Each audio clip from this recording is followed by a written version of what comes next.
Hello and welcome to the One Life Church devotional series where we cover the entire Bible in 20 months.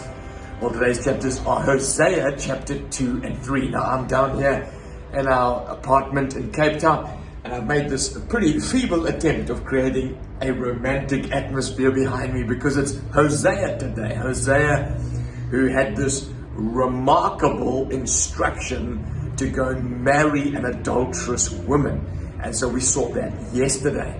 So chapter 2 is God explaining what the metaphor is all about. That Hosea represents God himself, and that this adulterous woman represents his people, the people of Israel. And then chapter 3 is a message back to Hosea, instructing him what to do. So basically God is saying, on Mount Sinai, I made a covenant with my people. I married them. They were my bride. And then I took them into the promised land.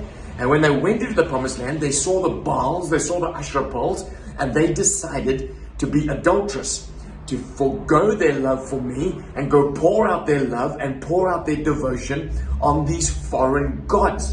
And so he says, so I had in mind to strip you naked, to punish you, and to divorce you, really. And then I made this decision. This is what he says. She will chase after her lovers, verse 7, but will not catch them. She will look for them, but not find them. She will say, I will go back to my husband as at first, for there I was better off than now. He's basically saying, you're going to see, those Baals are no lovers at all. Those Asherah poles are no gods at all.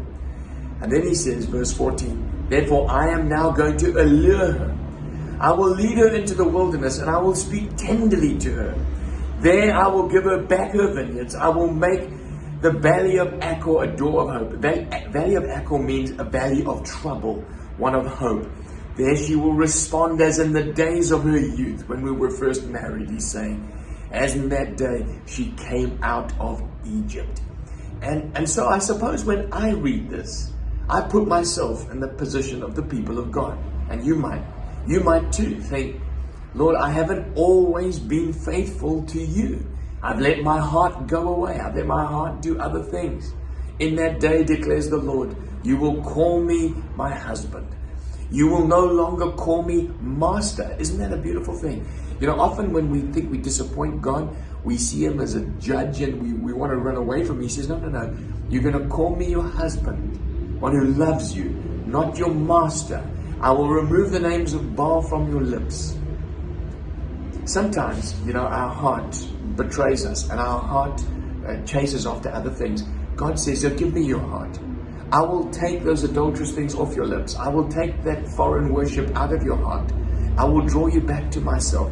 God says this, I will say to those called not my people, you are my people.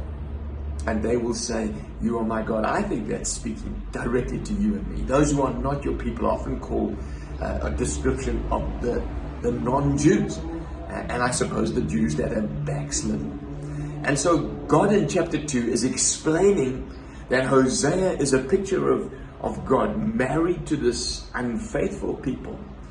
And I suppose I always read this chapter saying, God, I know you were faithful to the unfaithful Israelites, and I know when I go astray, when I get distracted, when I let myself down, there is hope to come back to you, because this is the sort of God that we serve. Now, chapter 3 goes back to Hosea. We lurch back out of the metaphor and look at this poor prophet who's having to live out this object lesson. And it says here, the Lord said to me, go show your love to your wife again, though she is loved by another man and is an adulteress.